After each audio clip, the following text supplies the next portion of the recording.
This is hands down the best chocolate syrup you'll ever make.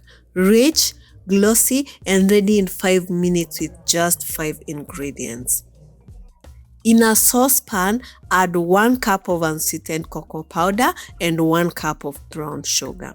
White sugar works as well, and if your cocoa powder is sweetened, reduce the sugar amount. Whisk until the lumps are fully broken down.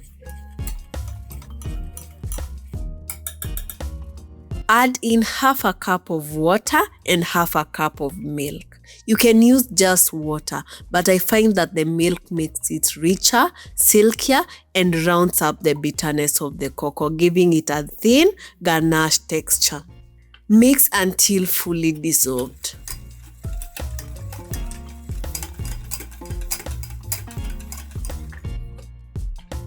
Place it on the stovetop on medium heat and bring it to a boil. Keep whisking so that it doesn't form lumps.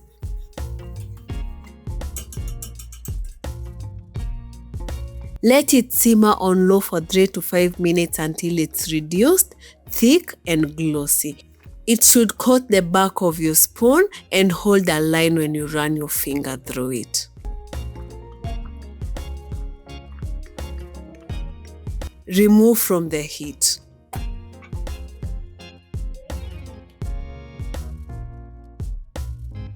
Add in 1 teaspoon of vanilla extract for warmth and a pinch of salt to bring out the chocolate flavors even more. Mix until well combined. This homemade chocolate syrup is smooth, rich, and glossy, better than anything from a bottle and at a fraction of the price with no weird preservatives. Let it cool for a bit, then transfer it to a glass jar. It's going to thicken up as it sits. Label and date and store it in the fridge for up to 2 to 3 weeks.